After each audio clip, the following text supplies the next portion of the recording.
Hi, everybody. Welcome to Spellbooth, where DJs are in the booth casting spells. I'm DJ Montague. Oh god. And I'm Narioka. And I'm ashamed I am here with this man. Oh god. We've made so many mistakes already. Nah, that's the beauty of it. Yeah. Today we're talking about we're going to talk about these patch notes and kind of give our insight based on the changes that they are going to make to Spellbreak. So first of all, let's look at. They said that the fracture is about to tear through the HoloLands. Before it does, some patch notes. Patch is not live yet. Should be coming in the next few days. So I would imagine it's probably gonna be out by Friday. Yeah, if I that's hope. the case. Signups due to travel plans. We're going to be mixing up the patch and the Q&A stream. Will be today, Wednesday, which happened about a couple hours ago. Gathering questions on Reddit and Discord ahead of time. Post them here. Post them on Discord. Okay. Storyline stuff. On to the notes. So the HoloLands have been split by the fracture, an immense crack that's opened up in the world. It's a long way down, so don't fall in. You can die in holes on the map. The Holo skin, very popular request. Squads are now 3 players. That's huge. Let's stop and talk about that. Okay, yeah, sure.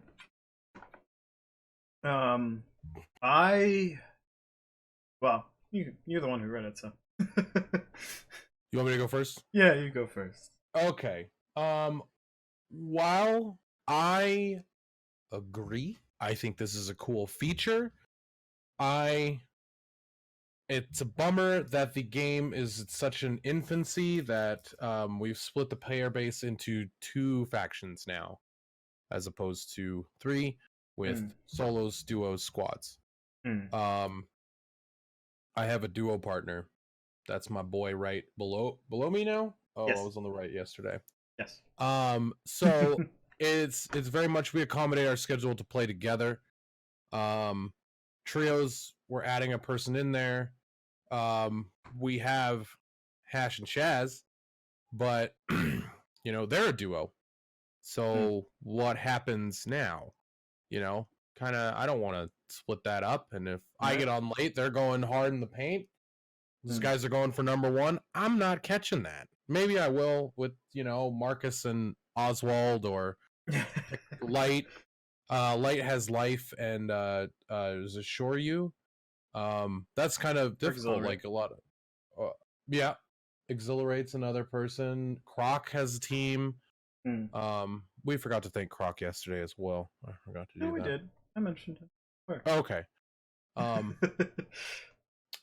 Yeah, so we'll figure it out. Shakeup's weird. Yeah, it's I understand they're trying to well, oh sorry, go ahead. I think from a balancing standpoint, it's good. It's good. Good idea. Yeah, I think I love the idea of trios because there are many times where we are a trio. But at the same time, I love our squad. I love playing with Hash and Shaz. It's just oodles of fun. I mean, it could be because we troll each other and we also win at the same time, which is just ridiculous, but I love it. And the fact that we're losing that, I kind of would have liked the idea if they did like trios and squads, but I know the player base isn't large enough right now because it's closed alpha. They're doing this. I would like, if this is like a test for 2 weeks, sure, that's fine. And then I think if they opened up maybe duos and trios again, or trios and squads again, just so people can play their preference, I think that would be really good. But I think on that, if they open up duos and trios, I think it absorbs less players than trios and squads would. Like lobbies would be a lot quicker with duos and trios rather than trios and squads, because that's just, you're looking at, our lobbies right now are still kind of small, but We'll see how it goes moving forward. I'm cool with it. I'm bummed that duos is going away and squads is going away, but we get something cool out of it. Well, they're just disabled. Yeah, they're It's not like disabled. they're going away. It's not like it's going to become a solely trios. The very start of the badge system is implemented. There are only a few badges available, but more are coming. Okay. Cool. Some little achievement stuff to do, I guess. Mm-hmm. We want to go to the quality of life stuff because that class stuff is whatever. Yeah, it's just annoying, and I hope they just. My main thing is, I hope a new player, they give them the means to at least look at this easily on the actual game itself. Because yes, if you don't know this, to have someone to tell you, oh yeah, oh you want to know all the classes, you have to do this. Okay, so quality of life. The default key for rune usage has been changed from R to Shift. Pay attention to this one. Your bindings will have changed, and you'll be super confused. Part of me also thinks that they mean that they're gonna reset all of our key bindings, so that's fun. Yeah, at least they're not resetting the mouse sense again. Hopefully. Yeah, if they do, I'm just gonna die. I'm gonna write down my mouse numbers actually, just in case. Yeah, good call. Take a screenshot, write them down, something. Yes. The match end screen now displays the avatars of all party members in duo squad modes. So I'm assuming it's kind of like an end screen for your squad. Yeah, like you flex on some people. Yeah, I don't know if every player will be able to see it. So like, if you lose the match, do you see the if you're in second, do you also see the winner? Because I still imagine so. Yeah, sometimes I'd like to see and know what the winner had. Especially because sometimes we've had our fights where we're like, oh, he was so low, he was so lit. Like, how did he survive? And you might look at him and be like, oh, he had leech. That makes sense. Or like, oh, he had like manivore and transference. Like, okay, yeah, makes total sense. That would be cool. I think it would be hard to put up 4 inventories or 3 inventories in this case. Yes. To show you like, hey, these guys all had this, and this was their health, and this was it's gonna be convoluted. Yeah. But nonetheless, oh my god, my dog was so electric charged that it's shocking my ears. Damn. It's intense. Okay. I think it's cool. Okay. Yeah. Oh yeah. Sorry. Keep going. You think it's cool, but I think it's cool. It's just like an added element of flexing. Yes. Like flexing. Cool. Players can now consume potions and armor shards while crouching. Be sneaky and be safe. A very popular request from players. I kind of don't like this because it promotes more boots of the mouse use. Which is both good and bad. Like it's like a catch-22. I like it because you can use it to hide behind, like say just like a small little like little gateway, which was nice. But at the same time, like more people are gonna think like, boots of mouse might be a really cool, like viable option, because then I can like go back, crouch, wait for a second, and I could still be potioning while I'm invisible, and I can just be invisible, be crouching, kind of moving around still. Like if anything, I think if they're going to enable that, I would kind of like to see that if they're crouched and they're potting, they like, because when you pot and you move, you can't sprint, so you go down to a walk speed. When you crouch and you pot, I think you should either just kind of stay still or either move extremely slow comparison. I think you are going to move slowly anyway. Crouching is pretty slow in general. We'll see. Yeah. Crouch potting might be the new way to pot in general, because you're going to move at the same speed as walk speed potentially, but we'll see. I don't know if it's a good change. Yeah, but I do like it.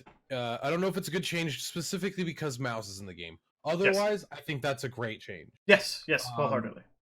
Like being able to pot behind, you're out in the open and all you've got is those rock fences. Yeah. And you got to get behind something and their sorcery is down. Like, you got time now. That's great. Yeah. And then next one, go ahead. Expanded in-game tutorial tips. Players can customize their level of desired support in the settings screen.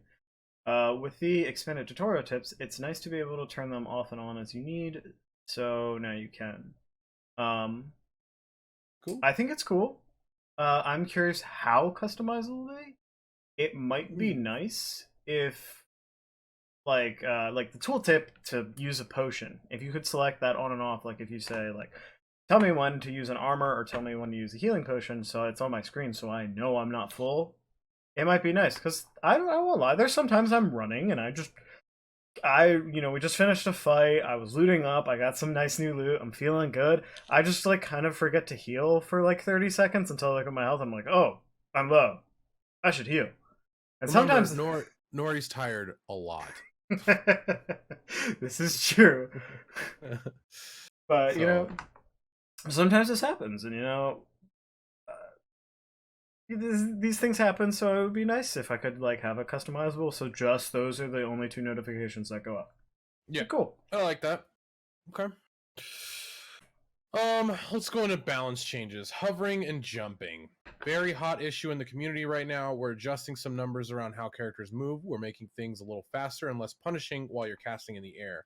Like all things, this is a work in progress, and while I'm not sure I don't have to ask, please let us know how this feels. Lowered the hover penalty while casting mid-air fire toxic lightning spells. Wind already has a very abbreviated hover, while Frost actually benefits from the hover behavior to snipe from the air. Stone, on the other hand, can't hover in the first place, so it hasn't been adjusted. Okay, depending on how this works, I think there was a little portion of the video earlier that I didn't really get to. I just like quickly skimmed over it to see what the lightning changes were, which I didn't really see any. If somebody has that in a clip, I would love to see it. And the toxic changes.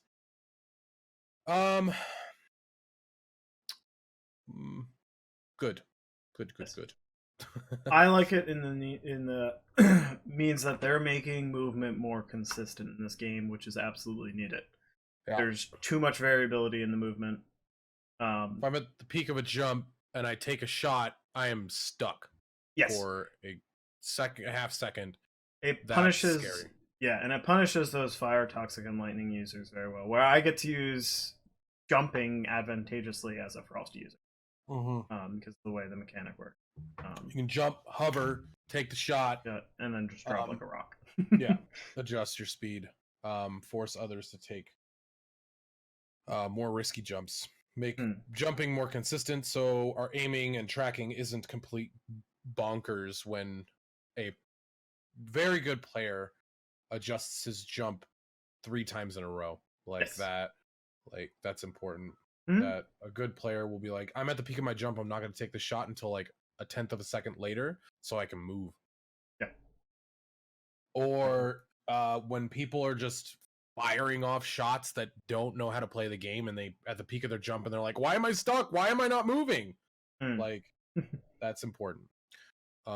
Adjusted the hover rate of deceleration, so while falling you stop less quickly. Okay. And then slightly increase air time when jumping so you can jump further. I like that a lot. It brings things in line with when your movement speed jumping. Which that also worries me that when you have movement speed, you're gonna leap very long distances. My biggest concern on this is frozen alacrity plus leaping boots plus blink. I can go so far because the momentum keeps with you with the leaping boots. That I have 3 jumps with added height, and then if you're going to give me the ability to jump even further, I can go around the map so quickly and so ridiculously that would be insane, especially because each one of the jumps on your Boots of Leaping, you can give it directional change. Yeah, not directional like complete influence. Yeah, you can give influence to it. So I could see this being really poor in terms of balance. Worried about it. That's okay. All right, so I'll do this one. You do talks. You mean you want to do lightning? Because lightning's next. Yeah. So I'll Yeah. do movement speed. Oh So. yeah. Oh sorry. Yeah. You're right. You're right. Go ahead. I was gonna say you do your comment, alright? Alright. Movement speed.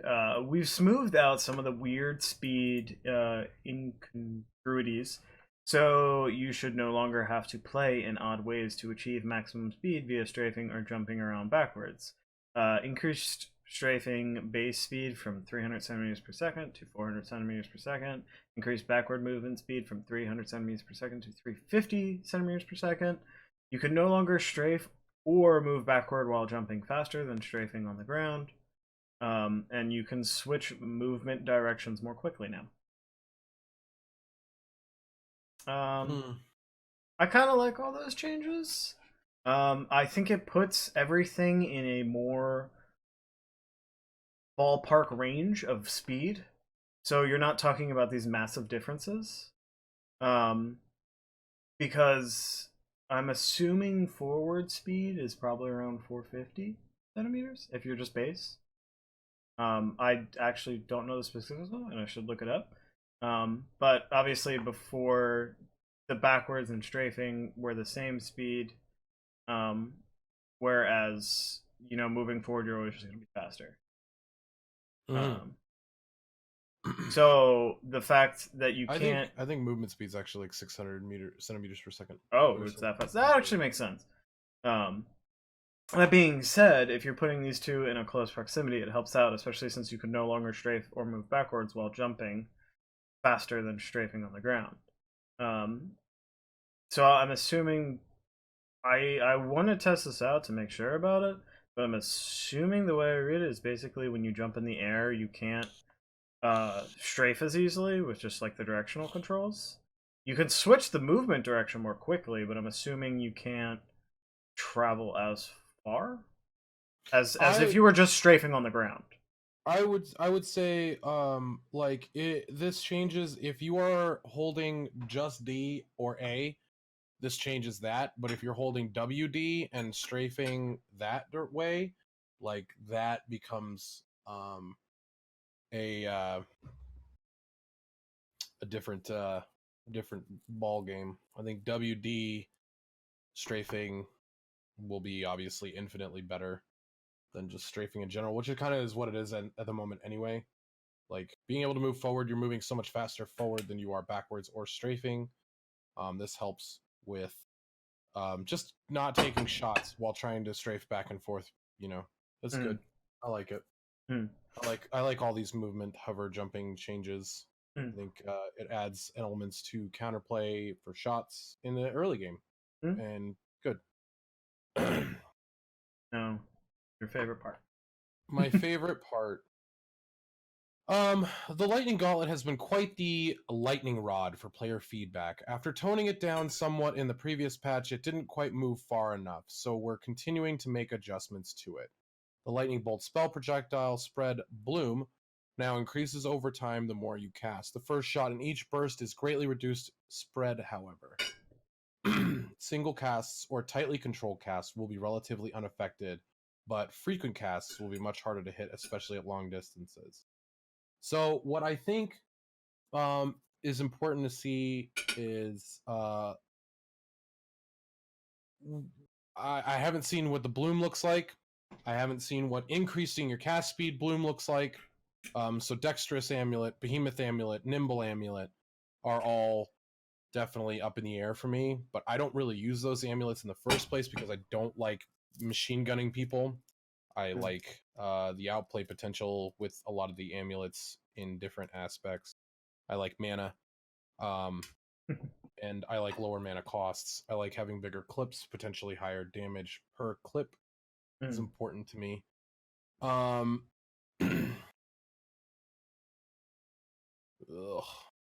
The biggest change, which I think is amazing and needed. Lightning bolt spell projectiles are blocked by ice and toxic spell projectiles. This adds some counterplay, especially for toxic.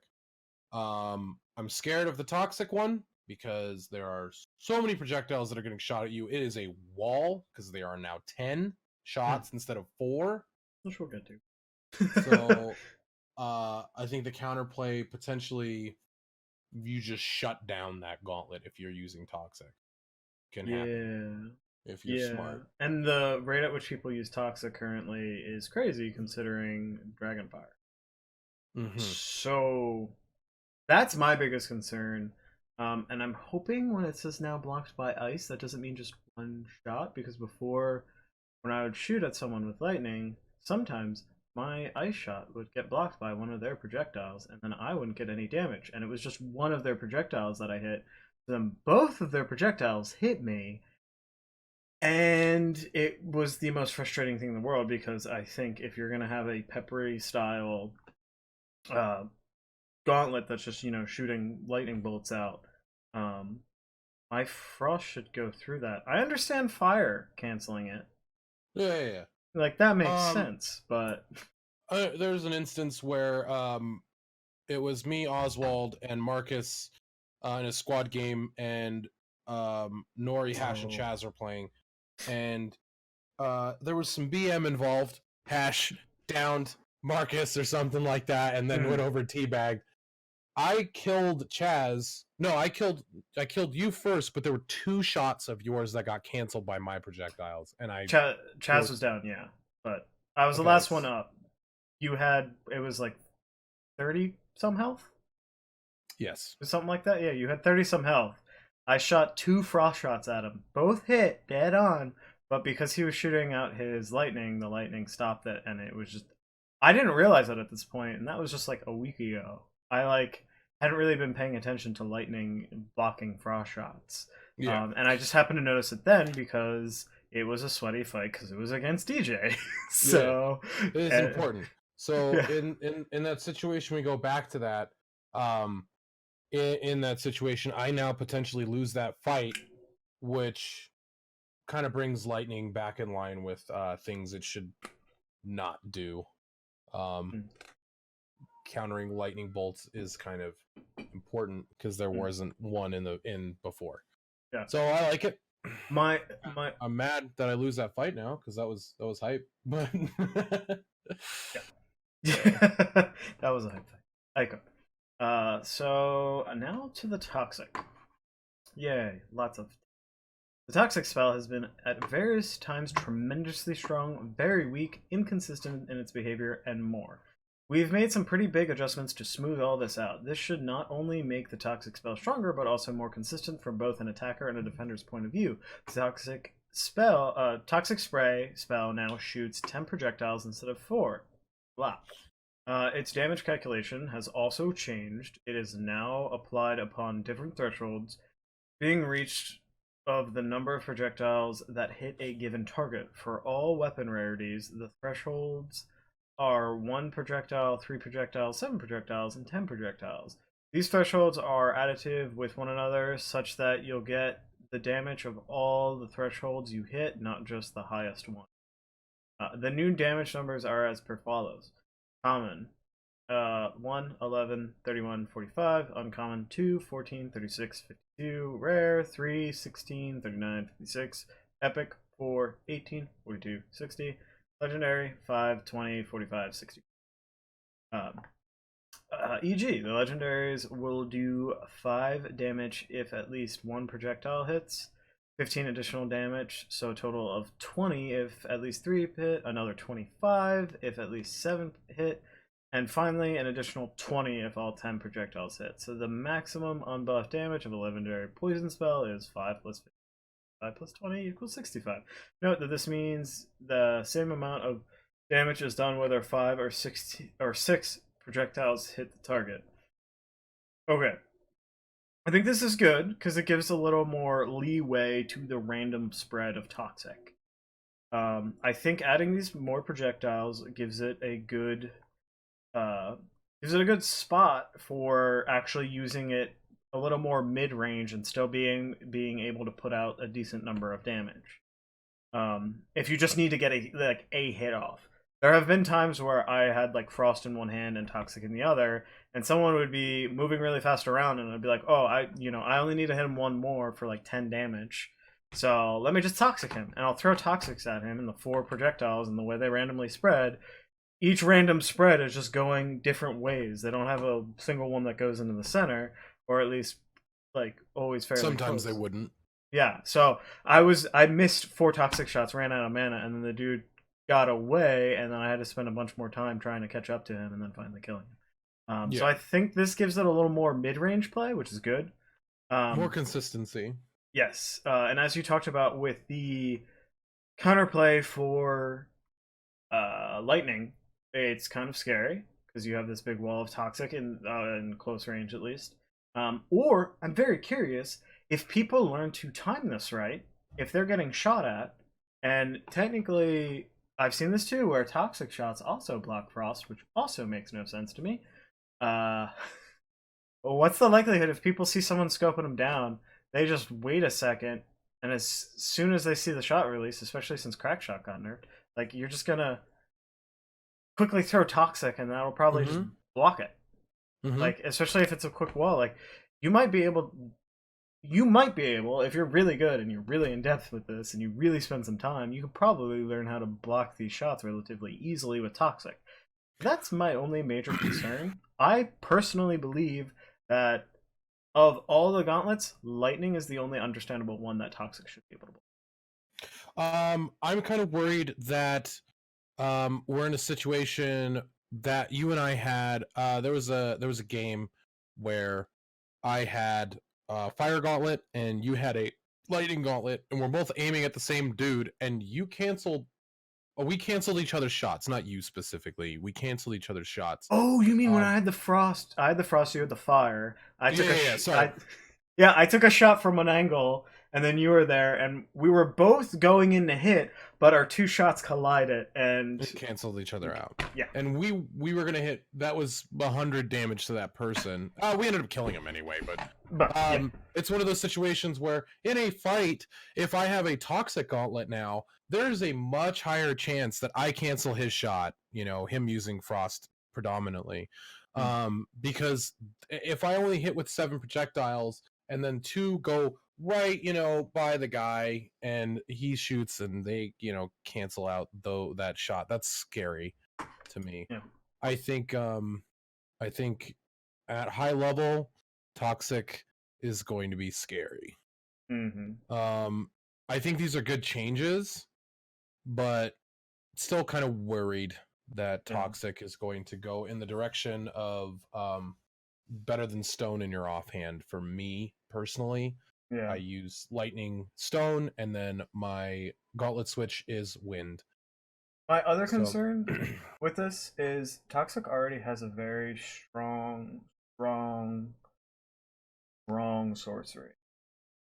So strong, in my opinion, because of its strong combo potentials. You have Dragonfire, really strong. You have comboing it with lightning, really strong because it's a huge area in which you shock individuals. Like, it's actually pretty nutty, in my opinion. And then on top of that, if you land a toxic and a frost shot on top of somebody, instant freeze at a range. Like, that could make or break. There have been times where with Hash, because he commonly runs toxic, he'll throw a toxic cloud and I'll hit a snipe into that cloud and we'll freeze the person, and we were 50 to 100 yards back. By the time he's out of that freeze, we're now 20 to 40 yards from him, and it becomes much harder for him to escape. And it just becomes this thing where it's like, if you get good at lobbing those toxic clouds and then hitting them with a frost shot, or obviously with Dragonfire, or even the shocking, it's so strong compared to every other kind of like sorcery combo where it doesn't really.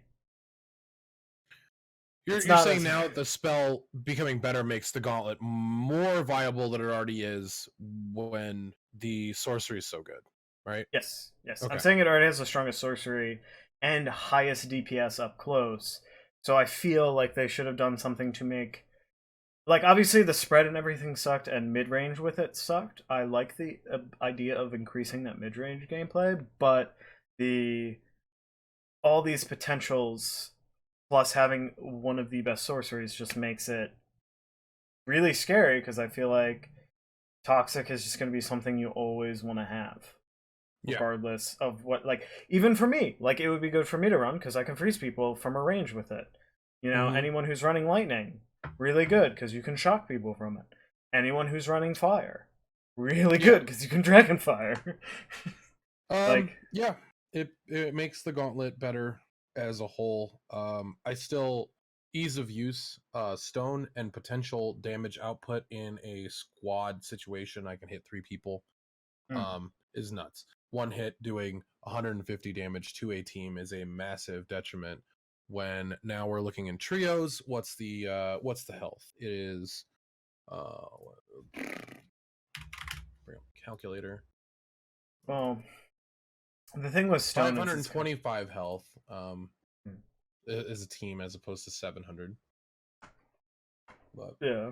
Well, the one thing with stone though is it does have the disadvantage that its hit detection can be very weird, especially with the slight desync between East and West Coast players.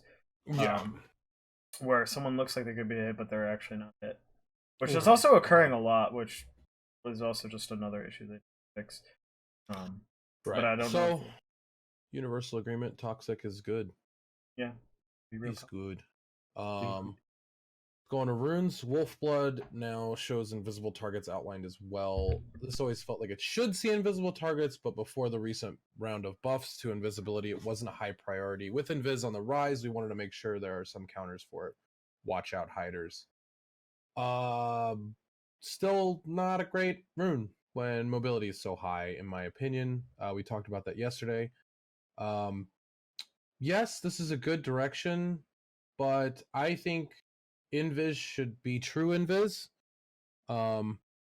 Personally, I don't like the counter play there in that sense. With Wolf's Blood itself, we get to Scout and Scholar. I'll talk about how I think that's okay, but I think this true Invis is fine here.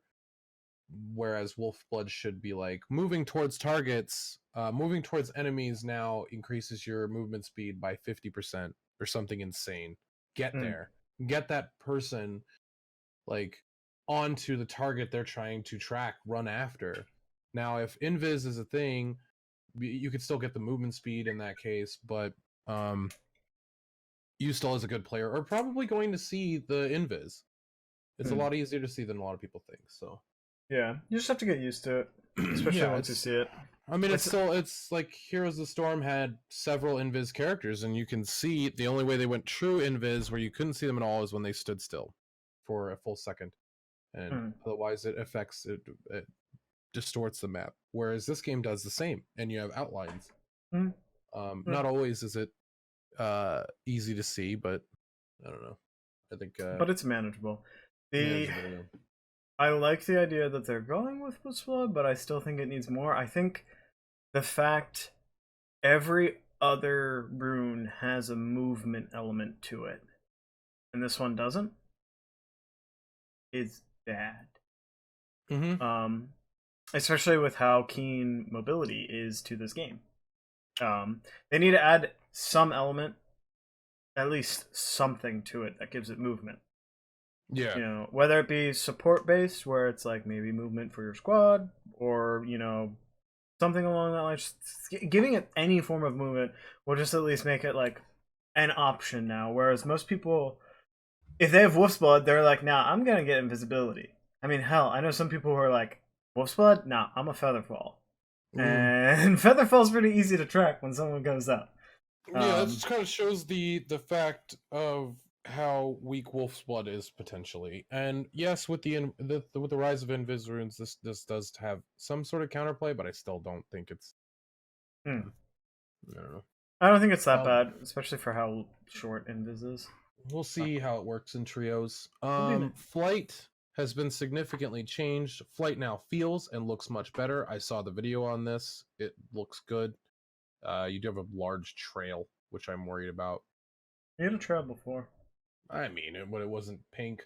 Oh, it was a game. Yeah, with. True. I mean, it's pretty noticeable. And more like flying instead of a hovering tank. Players can now zoom through the air at the expense of maneuverability. Max speed flight is much faster. Acceleration has been slowed down, so it takes longer to reach max speed. When turning, has a slower turn speed, and the character decelerates while turning as well. The cooldown has been lowered to 15 seconds from 25 seconds. We're playing Anthem now, apparently. With flight. Right. I'm still privy to Anthem maneuverability. I liked it a lot, and flight was really well done in that game. Cool. I like the flight changes. Yeah. I think this puts flight into contention with Shadow Step. Obviously, Shadow Step is like burst movement, and you have the invisibility addition to it, which is really nice, which I still think I would favor over flight.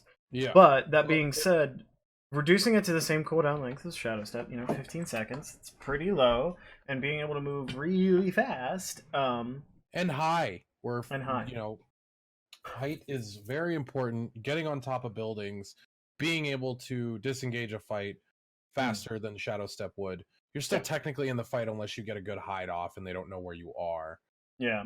Flight is a get out of jail free card, and that's pretty cool in terms of how much mobility is in this game. Yeah, well, especially for toxic users. Someone comes up to toxic slap you, just flight. If they flight in and you flight out, like, you're equidistant, that's pretty good. It's pretty good. And flight being a little more prevalent could be good for the meta game. Yeah, I would like to see more options of Rune rather than just Blink Shadow Step being. Yeah, I agree. Or Chronomaster with Runic Fluency. That's true. Chronomag. I feel like Chronomaster with Runic Fluency is a little niche though right now because it's very few people who are able to optimize it. And when you're getting in fights later, nobody brings Chronomaster to the fight usually. If they find Blink, you're always taking Blink over Chronomaster. Yeah. Or Shadow Step. So mid-game fights, usually it's like you see a team that has two, a Blink and a Shadow Step that drop, and then some other guys got Flight or Featherfall or something. And so it's different. Adding Flight to that pool, that potential mid-game has Flight in it, and somebody that's good with Flight can use it further into the late game. I like it. You want to move on to Scout? Sure. Right, this is my Scout. Tracking now highlights invisible targets as under Wolf's Blood, as above under Wolf's Blood. Tracking now places a debuff icon on the target. Previously, it was impossible to know that you were being outlined an easier target. This lets you know that someone out there can see you, and you should be careful. I'll rescale it as well because it's pretty much the same thing. As above, keeping this in parity with tracking. Careful study now highlights invisible targets. Careful study now places a debuff icon on the target. Those two changes make sense and really good, and I think it's wonderful to have classes that counter invisibility, especially for group play. It makes people more like, hey, we should have at least a scout or a scholar. Getting one person to play that, I think, would be really strong because then people have to wait to use their invisibilities.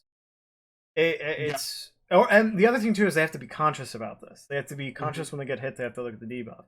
It's not as easy to know, like, oh, I shouldn't use my Shadow Step when you get a fireball in your face and then you get ignited.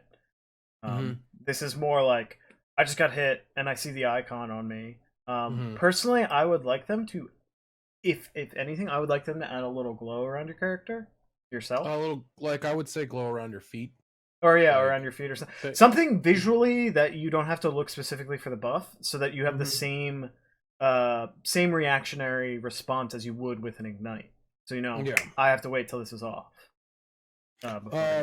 I personally, I like that these two changes happened. Like I said, I don't like the Wolf Blood change as opposed to that. Like Scholar becoming better, your highest skilled player should probably run Scout because they're going to be able to give more information to your team. So Chaz or Hash are obviously going to run Scout. What kind of folks? I would like to see, like, in trios, let's see, like, Kalnor run scout. I think his team will benefit from him being able to give out information like that. If he runs scout and he's picking people off with frost shots, like full metal running scout, that's going to be huge for a team. You already know that guy's hit. You already know that person has been hit with a massive hit with frost usually from those players. It would be pretty. I think it's pretty important that this is happening, but also definitely want to see visual on for counterplay. It sucks that Invis is already bad in the storm, and so is Shadow Step in the storm. Other than the blink, and then this further going in the direction of making Invises worse. I don't necessarily like that, but so be it. The main thing though is you're at least giving Invis a counter, because currently it has no. Aside from ignite. Yeah. Well, yeah, ignite. Sorry, ignite. But that's also just a straight additional damage. I think corrosion takes you out too, but corrosion's a lot more timely. I don't think it does. I could be wrong, but I swear I've had the ticks going off while I've shadow stepped, and I don't. Well, the thing with ignite is that it stops you from potting too, which I think is bad. But that also I think has to do with stopping you from invising, whereas corrosion doesn't stop you from potting. Let's talk about busted stuff. Crack shot, high velocity speed boost lowered from 30 60 90 to 15 30 45. This is a big hit to a very popular skill. In addition to balancing concern of old values, projectiles moving that fast could cause havoc with synchronization. This should leave its skill at a very good choice, but be more balanced and have less effect on sync. Yes, just take it out of the game. I think velocity on a lot of shots is just a non-counterplay thing that makes you play differently. I agree, but I think it makes you play differently in a negative way. Yeah, well, I think it's another one of those things where if someone has cast speed and velocity, they're able to output way more damage way faster than someone who has neither. Potentially, especially if they're using fireball and they're hitting those shots, whereas you're using your fireball and you miss one, they hit one because their velocity is faster and they didn't necessarily time it right. It's kind of it's like the double-edged sword. Like it makes the low skill stuff better. Fireball and frost become better. The higher skill ends too. I don't know. Like I'm kind of iffy about this. I'm interested to see how it plays with the nerf, but I still, just in the fact that it's causing havoc with synchronization, that is probably the number one most reason why when I hit a shot on my screen, and there have been countless occasions where everyone I've played with, DJ, Hash, and Chaz included, will see me physically hit a shot on someone who's running away. They're up in the air after using like frozen alacrity and stuff, and I nail them with a shot that would have downed them and or exiled them. And they managed to get away because they're zooming across the map, and that was the one shot that was going to take them. Yeah. So, good change. Get the desync out of the game. Yes. But still would like to see it gone completely. Steady aim has been revamped. Old, standing still for 4 seconds, increase your spell damage by 20, 30, 40. Bad. New, after not moving for 1 second, increases your spell damage by 4, 6, 8 every second, stacks up to 5 times. The old steady aim was hard to use. While it was rewarding, it was such an all or nothing prospect that it was rarely picked. This change makes it much more usable for a wide variety of scenarios. We're aware of the non-moving ways this can still be used. We'll be keeping an extra eye on it for that reason, and this behavior is subject to change at a later date. Okay. A second's still a long time of not moving. 4%. Stacking up to, or going to 8%, stacking up to 5 times. So 4%, you stand still for 5 seconds now, and to get 20%. Well, here's my other question: Isn't it 6? Because it says after not moving for 1 second, start increasing your spell damage by 4% for every second. So doesn't that mean you need the second to initiate it and then it goes, or does the first tick start at that first second? I'm assuming they would do it where the first tick starts at the first second, but it could be the case where it doesn't start registering until that you've been standing still for a second. So once you hit your first second after that, so 2 seconds of standing still or not moving, you get the 4%, and then you keep going forward. I'm wondering. Yeah, that's a wonder, but I'm also wondering if you are charging your spell in the air, does that count as moving? Because you're not technically You're moving. hovering. You're hovering, yes, but there is slight movement. Kind of moving. Yeah, you're moving, but does that count? Is one of my question. I guess we'll find that out soon. Yeah. I don't see this change making steady aim all that much better. So that's me on that. Yeah, I don't think it's worth dumping your points into when you're still projectile speed. Okay. So oh, hey, Croc. How you doing? We were just talking about you. Like, Croc? Yeah, we were. Charging a spell in the air counts as not moving, as far as I know. Hey. That becomes important. If that's the case, then steady aim becomes decent, while also great, actually, for a frost shot. Yeah, frost shots will become a lot better. Frost shot, blink, you're still considered not moving because those aren't WASD then, and then you get to charge 3-4 seconds in the air. Frost shot, blink, upward, frost shot, blink again, frost shot, blink. You know what I mean? Like you're able to do some pretty crazy high damage shots then. So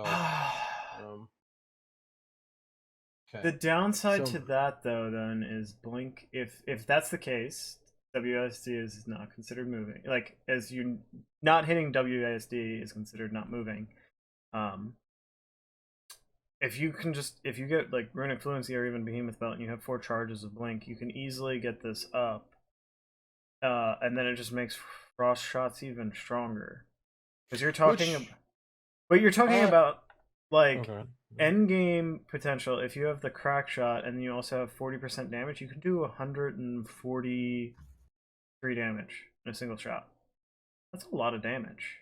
That is a lot of damage, but I'm okay with that. You have to hit that shot. Yeah, obviously you have to hit that shot, but also you have to hit that shot. Yeah, you have to hit that shot, as with any big damage. But there's that huge damage potential, and then also you would still get 100 and probably 11, I'd say, or 112 for if you don't even have the crack shot passive active. If you can just keep yourself up, especially with the extremely short cooldown on blink, and if you have Runic Fluency and you don't have to move at all and you're just using blink to move, you could keep this active for a while and you could do some serious output.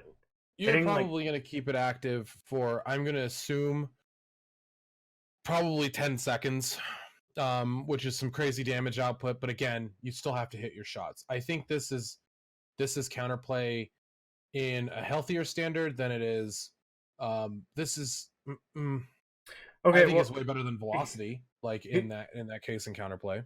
Yeah, I think it's better than velocity. I think, well, not with blink. I mean, when you're charging your shot, yes, but then also think about it. If someone's up close and they have fire, and they just kind of like blink around and kind of blink, throw a shot, blink, throw a shot, blink, throw a shot. I mean, you have the same thing in Squall. In that case, this brings it up to the area of Tempest passives. You know what I mean? Yeah, true. Like so we already have that, and that works better with Fireball. I think because you could shoot more shots in the air, better with lightning. Yeah. The downside with Squall, though, is you do have to spend mana to get the advantage, because you have to cast spells. You're going to be low on mana unless you have the other points, which give you mana in the air. In this case, you could charge up, stay in the air, hover, and then blink to cancel your charge up, and then take the shot on that one. Yeah. Because you're not wasting the mana, and there's some setup time, and I think Yeah. this is a good direction for it. Yeah, rather it's than much what better than was it was before because it was worthless before. Mhm. But I'm just saying, I could see it potentially being abused. Not necessarily Yeah. it will be, Oh, it will be. but I could see it. I could see I it. I see people abusing this. Yeah. I see Croc shooting me for 150 damage, and then there's brains just literally all over the Hollowed Lands. Yes. So,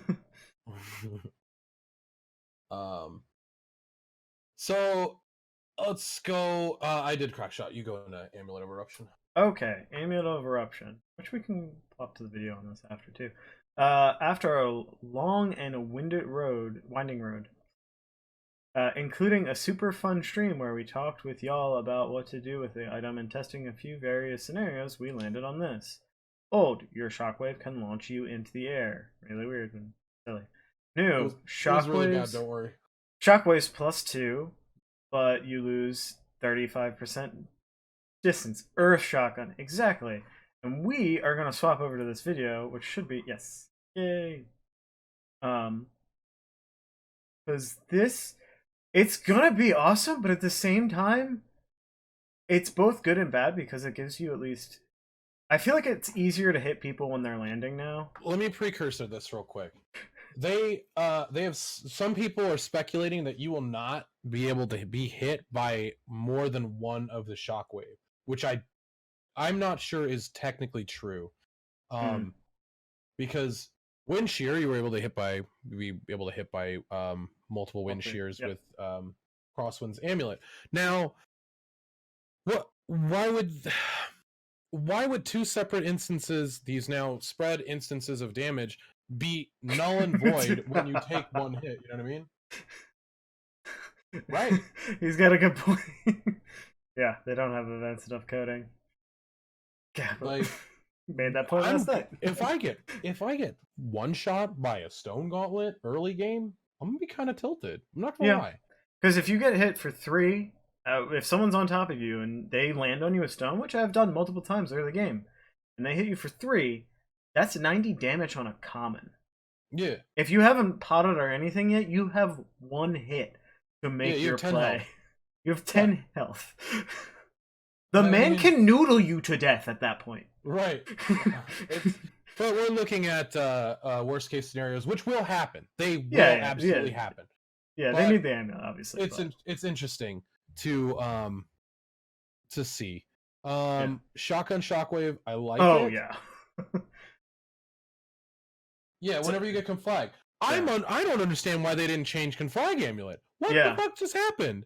Like they're talking about they're like, we're making sweeping changes. I understand they want to make buffs to things, but there are so many broken things in the game right now. So crap. The 2 things I would say though is a legendary you can do 135 damage with, not counting any additional spell damage you get. So you're already talking if someone just lands on you with a stone, you could get up to, let's see, if we add 10% to 140, that's another, or 135, you're talking 149. And if they're running crack shot like Chaz does, 20% or 30% there, you're doing 150 to 160 damage to somebody. That dude gone. You can nearly one-shot people with that. Yeah.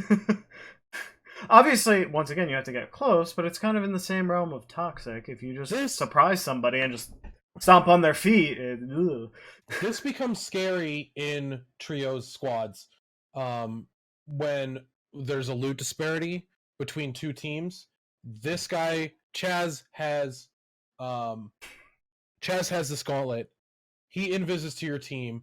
You guys one person takes 130 damage, the other 2 take 40 damage. You know, you're looking at like, oh shit, our team is damn near dead from an invis. You know what I mean? Yeah. Yeah. Well, also, like, look at this. In this area, say you're fighting a team in this little area. This is with Earthbind, by the way. This is. Yeah. It bounces off the walls. Yeah, it bounces off the walls, which will make that a little bit more. Some people might want to run that more. It would be interesting and cool, but still, at the same time, that is that whole hallway. That's a massive archway. Even without the Earthbind, though, that is a massive area. If you have 3 people just chilling in there, and they're fighting, they're probably hopping and moving around, but there are instances where they're all on the ground. getting 3 people in trios all at least hit for once on a single gauntlet use, that's crazy mana efficient. That's crazy. Especially just 45 damage. It's a good amount of damage to begin with, and hitting 3 targets with that, pretty good. 150 damage a hit is more damage than most of the gauntlets. Admittedly, you're spreading it amongst 3 people. But the question is, after that, if they don't move correctly, you've automatically won the fight. Yeah. Because if they either have to get up, have a wind gauntlet, have blink, have shadow step, have featherfall, right? Flight, chronomaster are things that, but in the early game, this seems pretty crazy. And it's cool. I like it. I'm scared of it though. See, there's the flight. Yeah. It's pretty legit. Yeah, we're playing Anthem. Yeah, we're playing Anthem. Anthem, but good. So that's the talk on Amulet of Eruption, right? Yes. You good on that? Yeah. Scary, good. Scary, good. Potentially busted, but we'll see. Mm-hmm. Busted on Chaz for sure. For sure. Old reactive amulet changed. Reactive amulet changed. The old reactive amulet, while sometimes fun, was very opaque. At a lot of the time, neither the attacker nor the defender was aware what was happening. This revamps it to much more straightforward and powerful amulet. Powerful is subjective. What's this? That's awesome. Good. So you can only take damage from 1 shockwave. Okay. Cool. So at least there's that. Yes, there's that. That still means that you could still hit in those corridors a squad for a ton. For a ton, but you know, we'll for see. A trio, I should say. But this revamps into a much more straightforward and powerful amulet. Like I said, powerful is subjective because what the F? 1 lightning bolt is not. Okay. So, all right, old thing, forget about it. Doesn't matter. New lightning bolt +1, lightning bolt damage -15%. Okay, I did the math on this. At legendary, you are looking at 42 damage with a full 3 shots into somebody. With this, full 3 shots or 4 shots into somebody is now 48 damage, right? Because they're either rounding up or down, and we kind of can infer 40. It's 48 to 50 damage. So you're either getting 8 damage or getting 6 damage around there. But that requires aim. That requires foresight and tracking. Like dealing with this isn't just like one are the bolts more consolidated, or are they at the same, like you shoot once and you just get that extra hit at the end and it makes you wait a longer time, because then this is risky, I think. I don't know if this is the best idea. And with Bloom changing, does the 4th shot affect Bloom? I don't think Bloom would be affected because it's on cast, not a number of bolts. Yeah, I would assume it's the same time, but I would assume so too. But I'd like to test it. Yeah, because they didn't show it, so I would assume it's the same time. But a 2 boat shoot on the first shot, or you know. Everything. But also important, you're not taking Dex Amulet over this. Or, I mean, you're taking Dex Amulet over this. You're taking Behemoth Amulet over this every time. Obviously, Behemoth Amulet is fantastic. But early game, I mean, this isn't a change like Shockwave, like you're shockwaving people. Like, that's a massive change to the way you can play, or you can utilize them. Yeah, this is just like, oh, okay, Common Gauntlet, I'm now doing 7 damage a shot because of the way the numbers work. So I'm now doing, what was it, 28 damage as opposed to 27? Potentially 30 damage? There's no way it can do that, though. Like, look at, alright, let's do the calculation. So, quick maths. So 42 damage divided by, 42 times 0.15. Times about 0.85. Oh my god. I'm bad at life. Times That gives you the overall damage that would happen. So, right, 0.85 would give you the overall damage of the 3 shots. Sorry, you're right. No, stop doing that. 42 times 0.85 equals what? Oh, that's. I was gonna say it's. Dude, my calculator is just being a nightmare right now. Okay, so your 3 shots are now doing 35 total damage with those 3 shots. With the extra shot, let's divide that further by 3 shots, or by 3 and see what actual damage a shot is doing. Equals 3. So 12. So add 12, so 40. 48. 48 damage. Yeah, like I was saying. So you're looking at, like I said, a potential, if you're hitting all shots, to a 10% damage increase ish, 10 to 15% damage increase total. You're not taking this over Dex. You're not taking this over Nimble, really. I mean, unless you can't find a Nimble.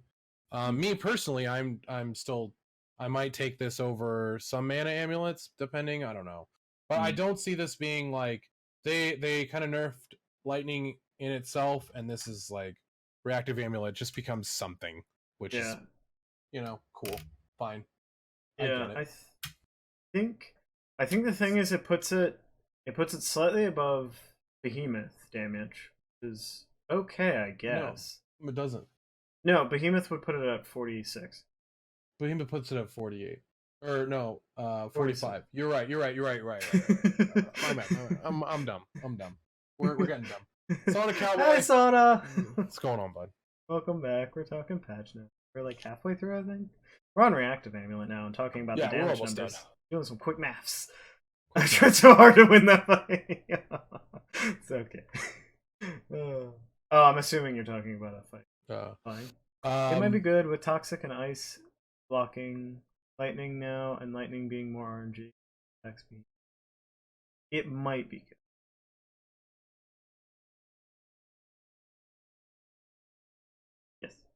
Yes. Yeah. But also, like I said, the damage increase doesn't warrant taking it over in a mid-range fight. We're saying a mid-range fight.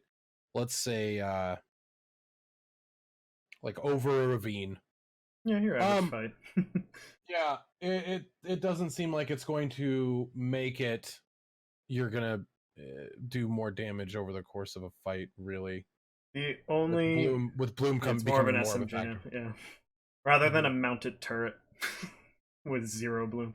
I like mounted turrets. I'm just saying, turret defense is a fun game. Time before they changed. Yeah, no, I'd much rather it be an SMG. I very much like the changes. My only gripe with Lightning before was its pinpoint accuracy. Yeah. After just being able to like constantly hold down, but like design amulet, then nerf Lightning. Now amulet bad. Yeah. Yep. Yeah. I agree.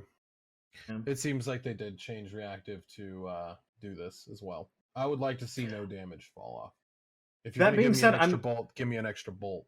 That being said, last night we did talk about this, and I did say I would like them to make all the amulets actually affect gauntlet play. And I think I like the step they're going with this, where they're making some of these amulet changes. These things, I'm just fix conflag. I think they need to kind of make sure they're in a good spot. I don't like the RNG of conflag and the randomness and the damage that can occur, because the fireballs can randomly just hit you regardless. So that's fun. Yeah. Mine was people playing it with Crackshot just made the game unfun. I agree the game is moving in the right direction this patch, but it's going to take a little more time. Oh yeah. They seem to love balance through RNG. Look at Lightning, it's more RNG now. Yes. I think it's a good use of RNG, but I'm not as sure on that. Well, I'm assuming he's talking about RNG with Bloom as well. Fan of Bloom. I'm not either. But I like the way they're changing the Lightning Gauntlet. Let's see how bad the Bloom gets, because that's the next question. I think we have to see the bloom to be certain on it. Mm-hmm. And then also, yeah, I agree with Croc. I think the way they're moving, they're moving structurally forward, but it's obviously a very snail's pace. This kind of shows that proletariat is smaller than we think. Yes. I'm assuming 29 people. 29 people. At least on their website, when they did a group photo, it was 29. Okay. So, which is very small when you have 3 community managers. Yes. Or at least 2 senior community managers, and I'm assuming there's one. Just complete change in direction, though. Yeah. Which I think changing this direction of this game is not the worst thing in the world. Maybe we can get some first patch to make some less angry people. Yes. I don't know. But it seems like this patch is gonna make me more angry. Because lightning won't be as busted. Still be good, I think, as long as the bloom doesn't go crazy. If the bloom's bad, but that's the thing, it's all based on how well they balance the bloom. Right. Let's move into crosswinds. Wind shears. Okay, with eruption elbowing in the crosswinds triple projectile shtick. This old amulet was looking a bit rusty. We wanted to play around with a boomerang behavior for a while now, and this seemed a great fit. To really appreciate the subtleties of this, you have to play with it because there's a lot that doesn't come through in this description. Wind shears +2 and wind shear damage, blah, blah, whatever. Wind shear returns to caster, wind shear damage 15. Okay, if this goes through the person and then comes back, sure, this becomes cool. If you hit somebody and the wind shear disappears, no, don't matter. Negligible. Once again, wind shear also does such piss poor damage, has no mana reduction on gauntlet use. The only way I see this being super cool is if it goes through the person, like say I throw down a toxic, this is like super hypothetical. I throw down a toxic behind the dude, I miss, and then I throw a wind shear through it and bring the wind shear that now has toxic on it back to hit the person. But that's cool. That's insanely situational and really difficult to set up. Also, I can see if you throw a wind shear and it hits the ground and then comes back and pushes you up in the air even further, that's crazy. Like, we'll see. What if you could use it to move people? That would be funny. That'd be crazy. But you watched that video. I don't know if you saw it last night where Full Metal was showing like wind shear. You could throw boulders, but whatever. That doesn't really matter. I want to see. I'm curious as the range on it now as well, because wind shear range was butt cheeks anyway. It was like, okay, like I'm throwing a projectile. It's just kind of mediocre at. It's very bad at mid range. Where am I going to hit somebody from? Right. We'll see. This is a lot of speculation. It is going to have a range for this effect. I agree. Yeah, it's kind of interesting. Grounding boots changed. Did you want to go into this? Yeah, I can read this one. We've gradually been upgrading boots to be more about movement in addition to their other utilities, and what started as a joke in Discord with Kalinor ended up being fun enough after some tests that we thought we would just go ahead and add it for real. Excuse me. Old, immune to shock. New, immune to shock on lightning damage taken. Run speed plus 40%, 5 seconds. If we can electrocute yourself on ice or lightning and get this buff, it will be hilarious. Yeah. No, I think this is really bad. Because you can easily give yourself 40% move speed, and also it's on lightning damage, and it doesn't seem they don't have a mention of a cooldown on it. So if you're fighting a lightning user and they have this, the lightning user can't shock them, and every time they're shooting them, they're just getting a massive movement speed increase. They just turned into Bangalore. Like, yeah. Well, did they had to nerf Bangalore's fucking movement speed of this being a new meme? Yes. It's you're gonna see RF run this. Can we call it static shock meme, please? Can we call it the RF boots now from now on? RF booty. Legendary grounding boots. First, you have the boots of the meme mouse. Now this. They are memeing us. I'm sorry to lightning players, but it looks hilarious. The RF boots. True. It does. Yeah. It looks hilarious. I don't see it playing a massive effect in the overarching metagame. I just see this being annoying. Yeah. And Well, with especially because players, it's grounding boots are rare, right? Rare. Yeah, I can see myself on the screen now. Hi, Sneeze. You missed earlier. We didn't get to say your name. it's true. We already failed. Just to piss you off. Please do, Croc. Please do. I just like to see it less boots. Just one more piece of junk to stop me from getting the loot I want due to RNG. No, yeah, I agree. As we said yesterday, well, no, yeah, you were here last night when we were talking about how we think that there's way too much loot in this game, and we think there needs to be an overall consolidation, especially in terms of gauntlets, where it has both the rarity affecting mana and damage, which increases the overall effective DPS of that gauntlet by a huge amount. Here's what I think.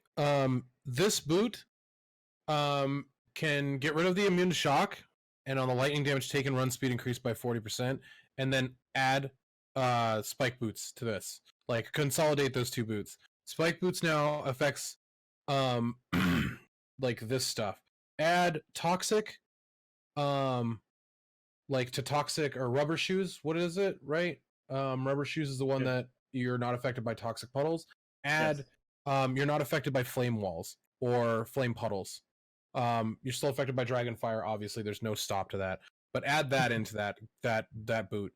If you're going to go puddles, this direction, yes. More memes, more meme shit, dude. It's like they're going in such a direction that like this is just one thing that there's this one item you pick up that counters now a whole play style that randomly you're just gonna get. Now, yes, admittedly, the legendary boots are still going to be better than this, but except for padded. Oh, we don't talk about padded.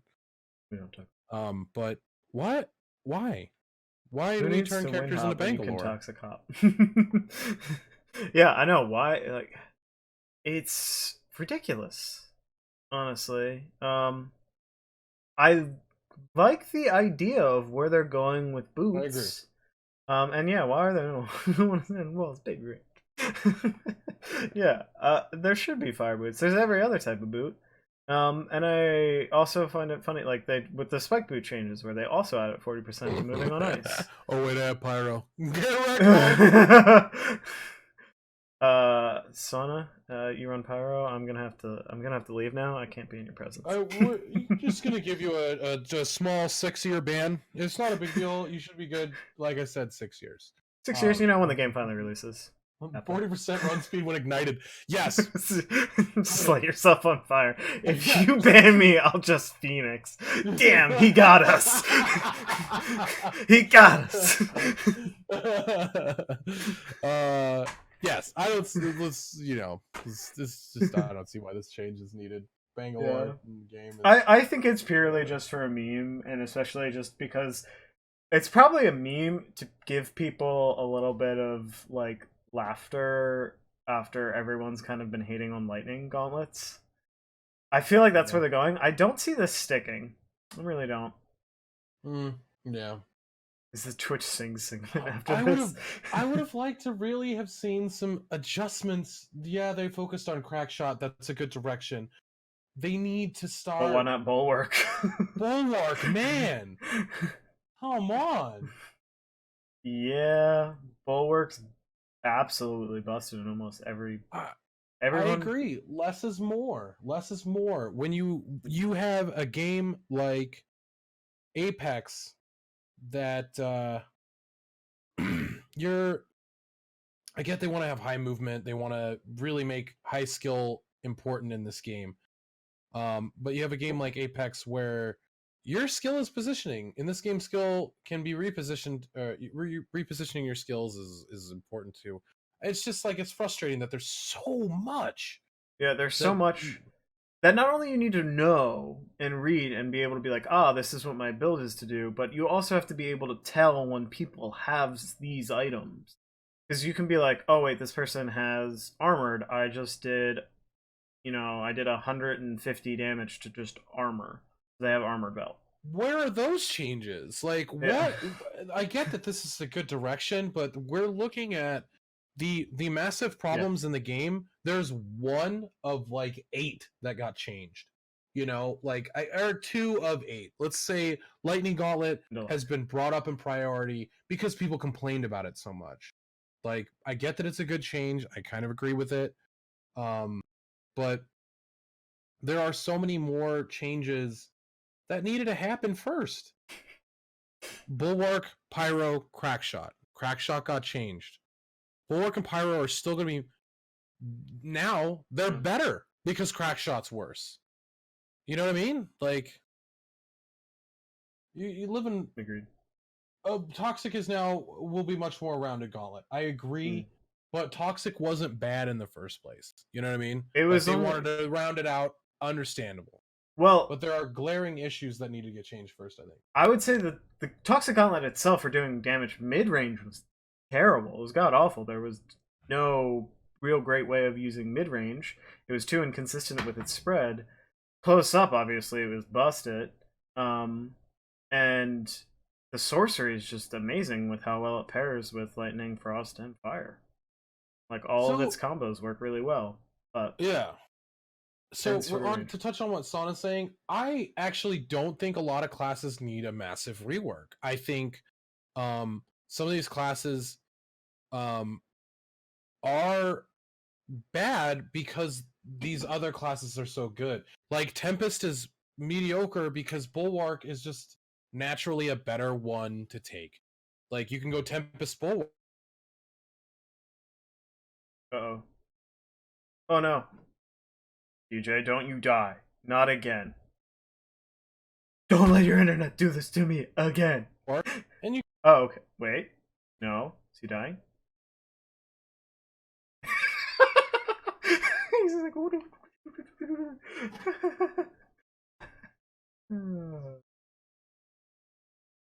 Have his Crackshot, that is. Yeah, I could see. Right back. Oh, yeah. Yeah, yes? Try talking? Hello? I'm back. Okay. You're just a little desynced. Slowly coming back. Slowly but surely. Oh, okay, I think. Maybe? Yes? Hello? Can you talk? Hello. Yeah, you're a little laggy for me, but I think you're coming together at least. Not as bad as it was, just... Okay. So... been running Tempest with Dragonfire build. Yeah, I have done that before. It's... the, Tempest Crackshot, yeah, I could see that being really strong. Being up in the air, casting spells, and still. Lots of fun, but not the best. But yeah. Yeah, it's one of those things where you can do a lot of damage, but you have to set up, which is sort of the downside to it. So. FD message. Sorry. Getting a call. DJ is slowly becoming a robot. He's being taken over by the robot overlords. You see?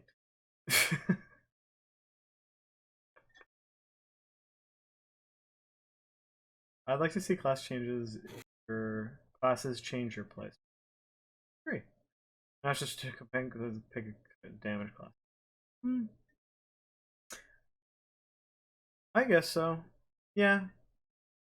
Yeah, it's pretty static. I mean, I just want Tempest to have an air slice ability that does increase damage, so it's used for more.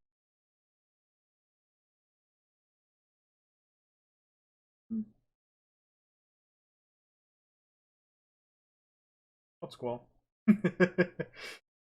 Yeah, if you keep up in the air, you cast spells, you get more damage. You just have to get used to keeping yourself up in the air forever. As for tank and damage class, I don't really run a tank class. I know everyone says I should. I don't know. I don't run wind gauntlets. I'm weird like that. I just do Crackshot Frostborn, which I guess Frostborn is defensive because it's namely for Frozen Alacrity, but he's also a ninja now. Did I catch up yet? No, you're still. We might just have to reset this call. Okay. Yeah, firstborn passport is borderline. Did I show you my 3 health clip?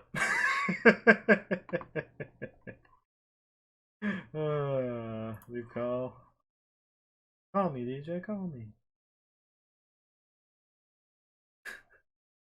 Although I'd have to find it again. Oh wait, I did clip it. So let me open on my channel.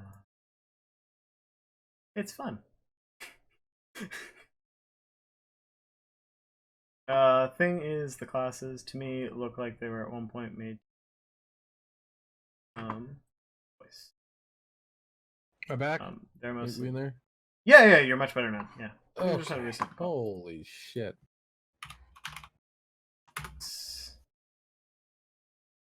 I am. Where were we at? Oh no, I made the clip and no. Okay, I'll bring it up. It's not hard. I'd love to see them be more specific and made to be combined. Yes, combined. There it is, combined. Yeah, I think they need more synergies between the classes. I think we're looking at a risk though with classes being more synergistic, like where it's you're becoming a more skill point intensive thing. Like Bulwark is not skill point intensive. You can go run through the game and you'll eventually get what you need in Bulwark, most likely, right? With transference and Man of War. But when you're gonna need 5 skill points for your build to come online, like that's definitely like dangerous territory. You have to guaranteed get to the last circle. You have to either take Vivisection or someone on your team takes Vivisection. Funnel skill points. You have to get skill. You have to get Mana Vault. Like it approaches more intense play style, which I think will shut a lot of newer players off. It's like, hey, this build can work, but we need I need 6 skill points potentially. You know, this is scary. Fun fact: me having 3 health and just being aggressive because I knew I was getting my armor back up in a second, and then proceeding to save Ash. It was a fun fight. I liked it. Whee! Run away! 3 health. He died. He died, but no, didn't die. We proceeded to win this game as 3. Yes. I'd like to have gauntlet infuser altars, like 3 of them are on the whole map, and you put in 2 gauntlets and it becomes a merged one, but you can only carry 1 gauntlet in your hands as a trade-off or something. Create new high player areas and would be cool to see. That would be tough to code, and then you're talking about having a Dragonfire gauntlet, which would most likely be nutty. Well, we're getting into the territory of like the era of the sword in Fortnite. The sword spawns, lands on the ground, it's the only thing you can carry. Where you're able to disrupt. He's dying again. Maybe I should host the.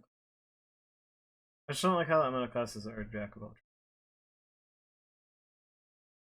Yeah, no, I see that. Like I think Frost should be more utility than anything.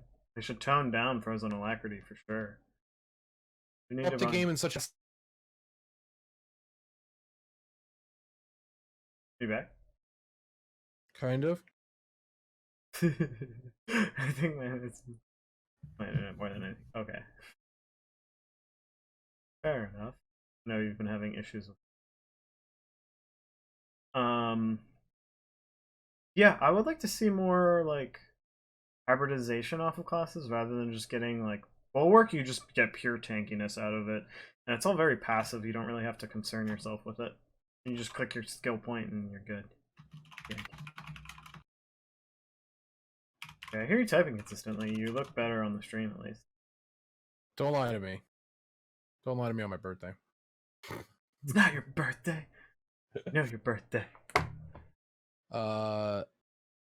Hopefully, I'm better. Seem to be a bit, yeah. Am I still robot-y? A little bit. A little bit. There's some random. I know. I definitely see that I'm desynced on the stream. Yeah. It's alright. We don't have much more, so I'll read visual and audio changes. Animation polish for the flight rune and portal drop. I wonder if that means they polished the whole weird animation action that goes on, because I have had instances when I spawn on top of somebody with that portal, I actually get bumped back like 10 yards. No bueno. No bueno. Tweak the sorcery animation for Poison Gauntlet, which was previously causing the player's arm to obstruct their view while aiming. Okay. Various polished bits on the main menu. Very cool. I think at some point they should do combined sorcery. Like, being able to put out both your sorceries in a single instance? Like, if you're like... And it uses combo sorcery. Okay. Is it a completely different sorcery, or would it be like, if you were to throw a Toxic Cloud and a Fireball together, it would create... Okay, Ice Stone, Ice Wall. I like that, because then you can make a... You could use that defensively and offensively. Fire, fire, flamethrower. Am I still robot-y? Am I still all over the place? Be okay. Okay. So I think that's really cool, but we're adding a lot to... Ice is definitely baby. Obviously, you throw a baby. That's just science.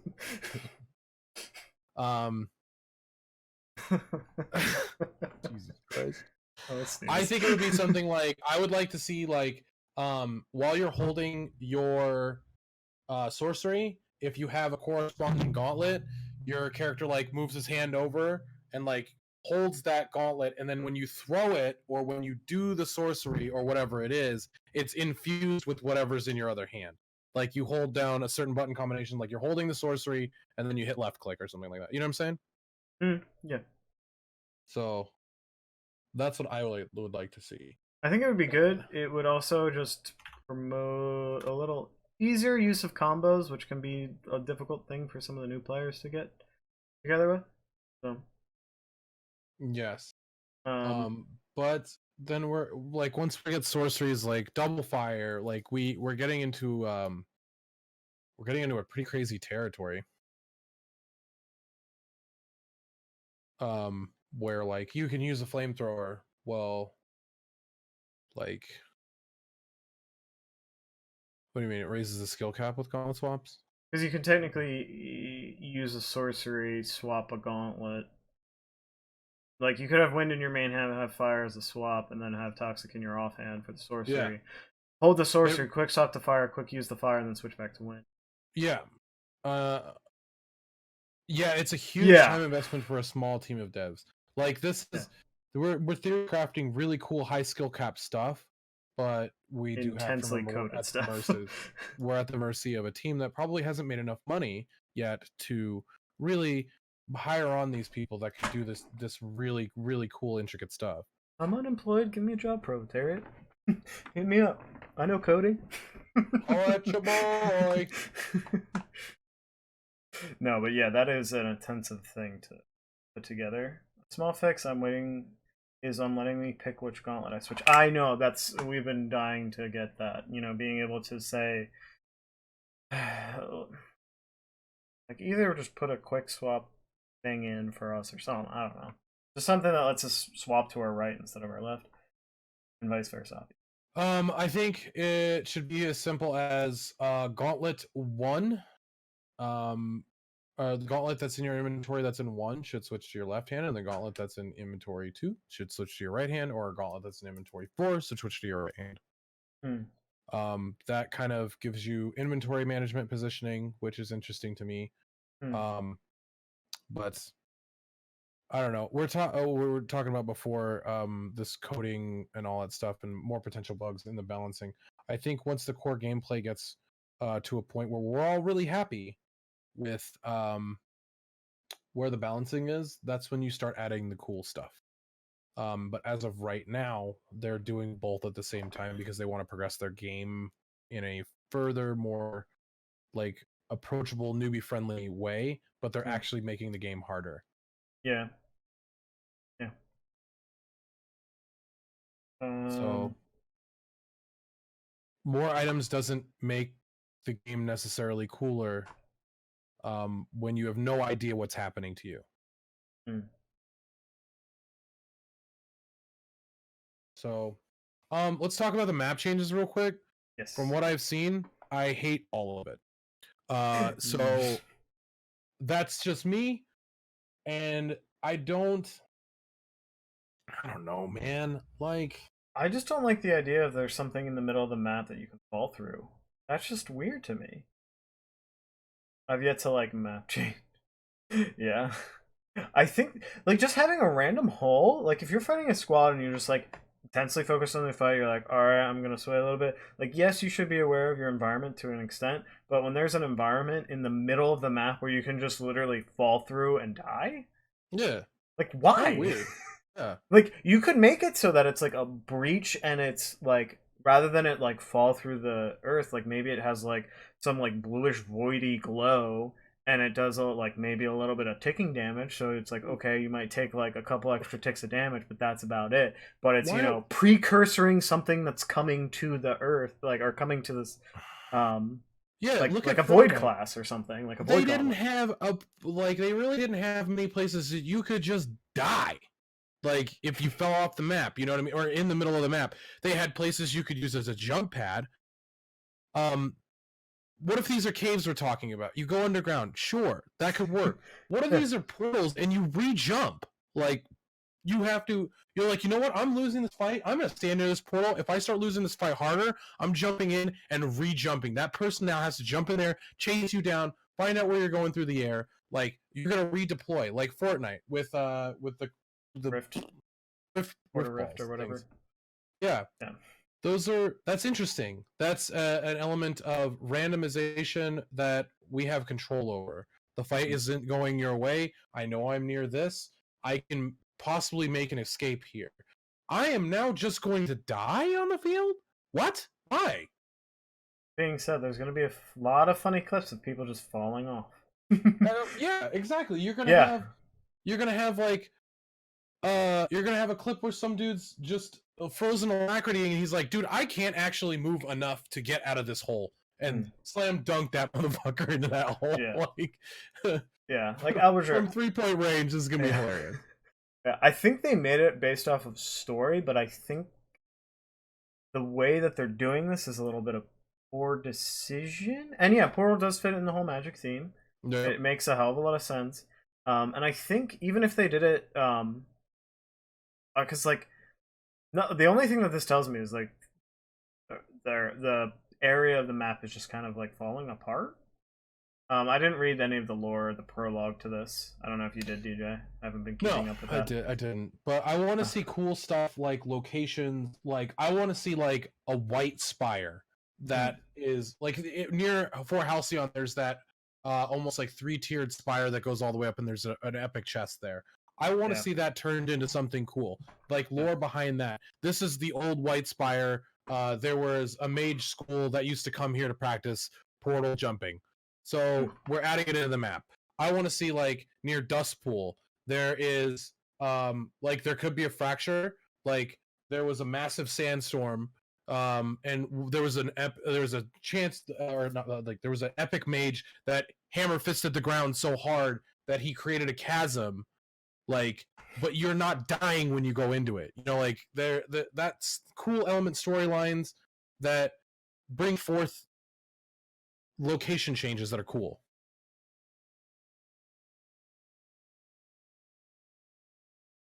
Am I gone again? I'm not gone, am I? No. Sorry, I was starting to read some of these pages.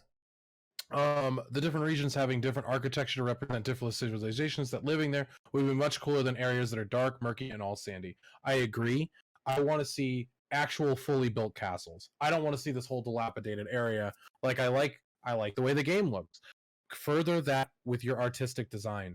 If you're going to change the map, I want to see it be prettier in some areas. I want to see a swampland that is like where necromancers would hang out, you know?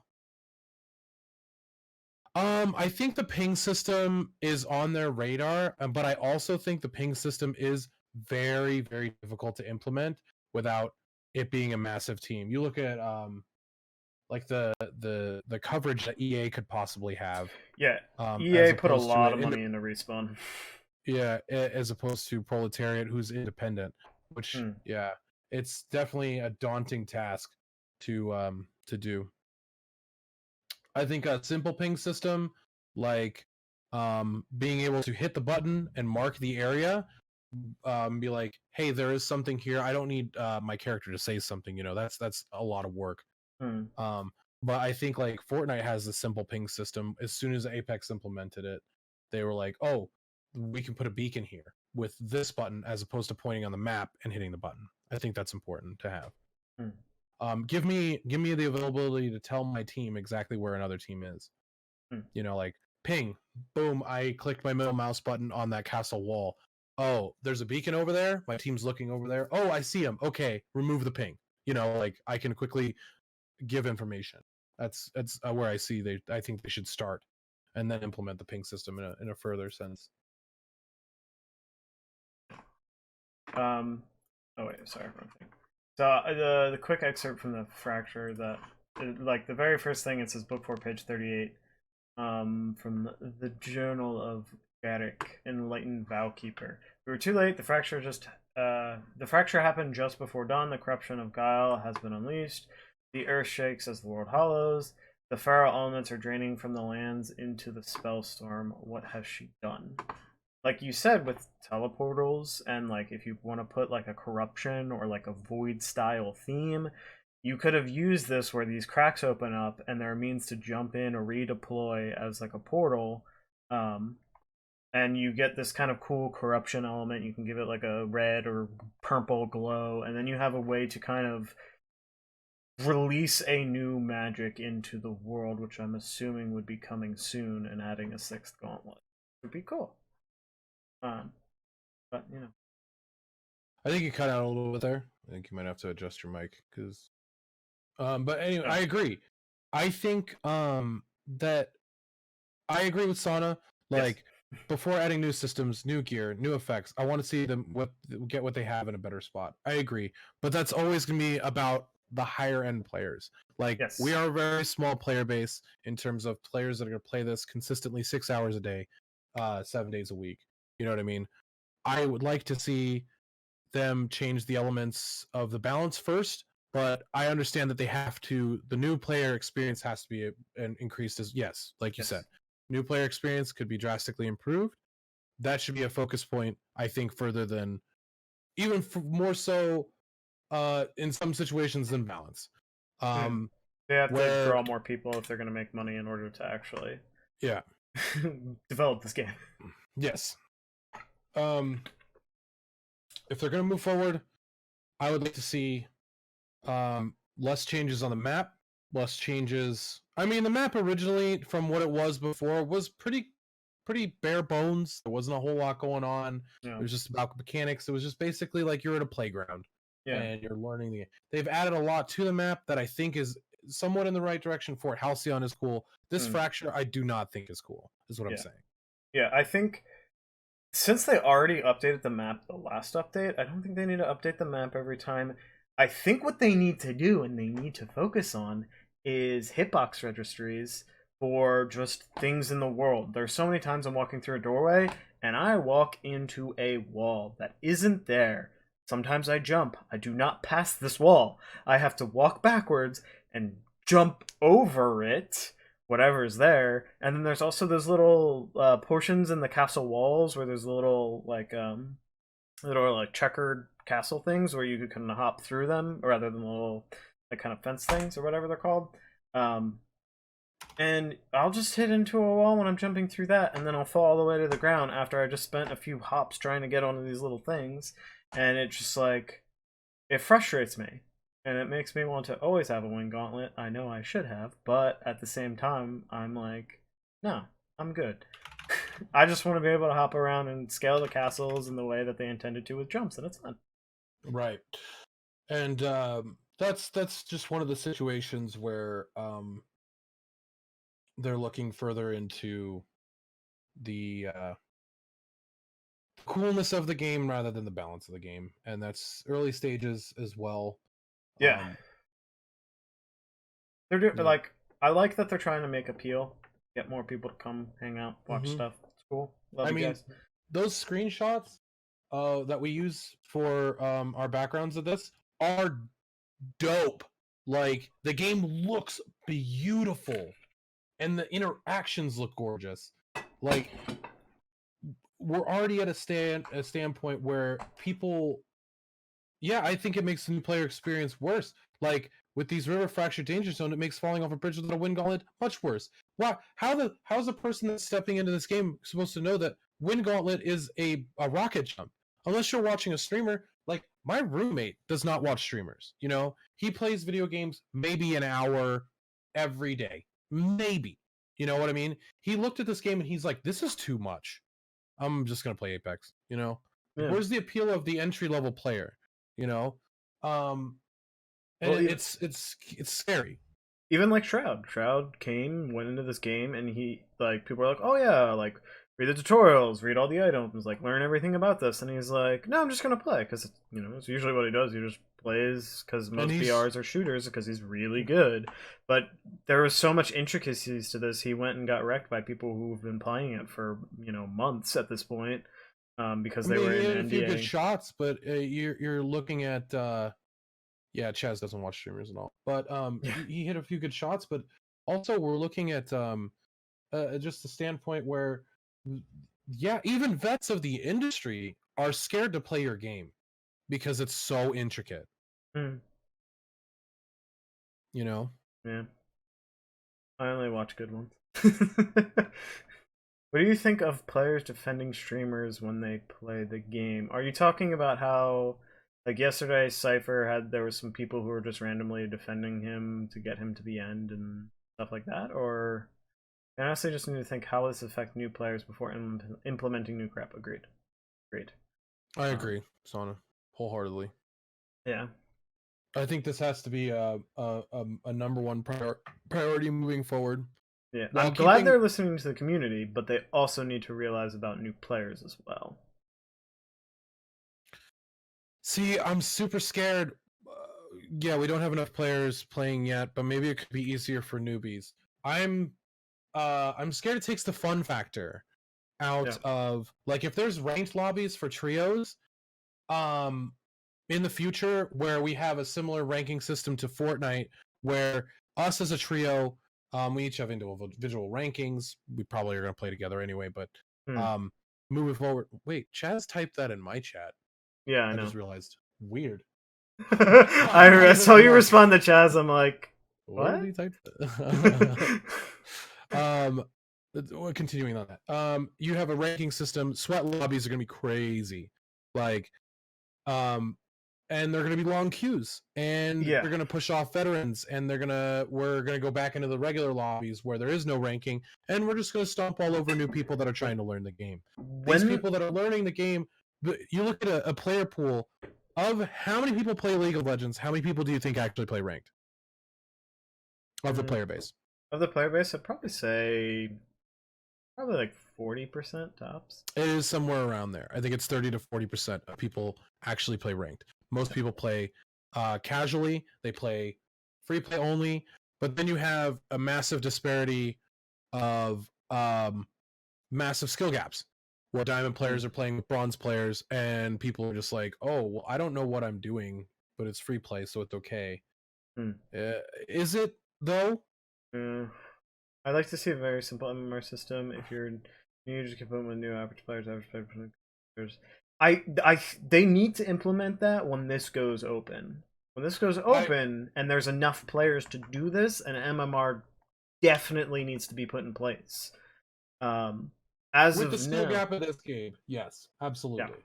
yeah, with it in its current state, because there isn't a massive amount of people, it becomes this thing where, yes, you just need everyone to kind of fill in a lobby to get a lobby running. I think the other thing, though, is it becomes this difficult thing because when people get a key, you kind of have to be like, hey, you should come to the Discord, come hang out in the Discord, come talk in the Discord.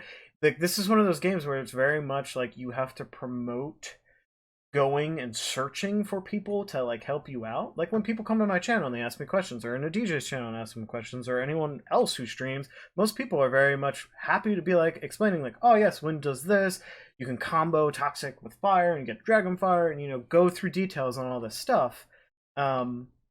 Which is good, but most new players, you know, might not necessarily know to do that. They might just get a free key, like Alienware's doing their free key giveaway. They're gonna just get a free key, and then they're. By the way, how do people not know about this Alienware giveaway? It's on the Reddit now. 3,000. Okay, thank it's God. On the Reddit now. 3,500 keys, and I got 2 keys instantly. And we're gonna do a key giveaway in the next couple days, or in the next week, where we have between me and Nori, we have 5 keys, and we're gonna do like a little group thing. That's crazy. Like that's 3,000 extra people that we could get into this game that could potentially. You're not gonna keep that whole player base of 3,000 people. You're maybe gonna keep 10%. That's 300 extra players that we desperately need that are gonna enjoy this game. Yeah, you know, they should have been promoting that way more. That should have been promoted on the Play Spellbreak. The stream today. The front page of Play Spellbreak. Hey, big event. We've got 4,000 keys we're giving away. Why? I don't think they wanted to promote it on this patch. That is scary as well because this patch is eclectic, but it's just one of those situations where it's a double-edged sword. You got this great contest going on, or not even a contest. Everybody's winning. Everybody wins, and yeah, the anti-aliasing bug costing everybody a low FPS, having massive issues. I actually read that earlier, and I didn't know that was the issue, and so I'm going to turn up my anti-aliasing and see if I can get back to 144 frames, because I'm dropping frames like for no reason. I have a goddamn 2080 in this computer. Yeah. Bitch. What? Nothing. What? What? Nothing. Low ASI, medium is low. It's messed. Yeah. Anyways, so bug fixes power icon to appear every time a player with power is attacked. Oh, well, it's just all stuff. Fix that the low armor shards. That's important. The OBS bug. Yes. That armor shards, yes, perfect. That was much Bring needed. it in line. Though that being said, I kind of would have thought armor shards would have been cool for invisibility play. Like you could still see armor shards. I know most people hate it, but I thought it could be interesting, and it could also be a counter to people just mousing and healing now. But you know, buff to beam boops. Yep, this is you were saying that earlier. Yes. Yeah, that's everything. It's just I think this patch as a whole is moving in the right direction.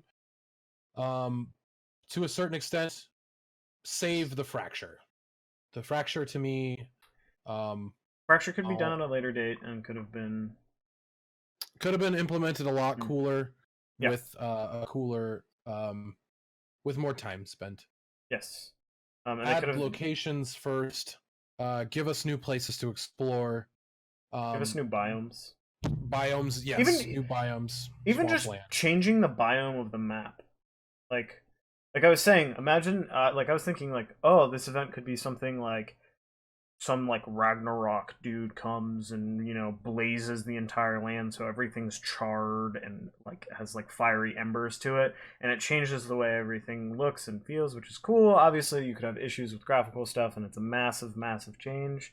But at the same time, you know, you're doing kind of little with making it, and you could add some more story into it. I think they're with the limit on their team. It becomes like, okay, if we want to make a snow landscape over the entire map, that's definitely a daunting task for 29 people to do. I mean, they could also do it over a portion, like say a Ragnarok figure comes out and smashes a hammer into the earth, causing the fracture, and then there's like magma fissures around. There's like, and he leaves the hammer there in the ground. You know, cool. Yeah. Give us something that we could see that implements and changes the map in a cool way. Again, 29 people is, you know, whereas with Fortnite, several hundred people all working on Fortnite. You have a development team that's just working on CG and cool stuff that they could be like, okay, we have this sandbox, we can make a video out of this where this godlike figure comes down with a sword and slashes something. or this fracture is happening, this building gets pulled up in the air, now this landscape has changed. They gave us information on why the change is happening.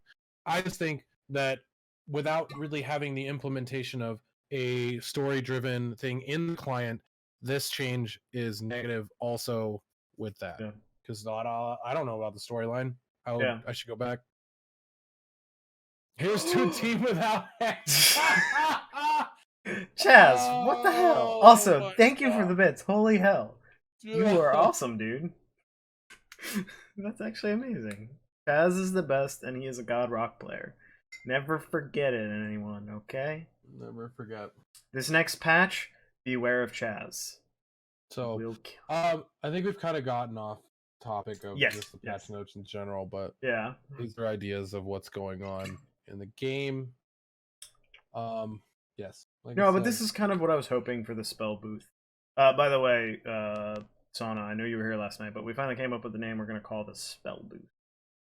But I think this is like what I want is like people in the community to come and talk to us about stuff. Just we can have a chat, discussions.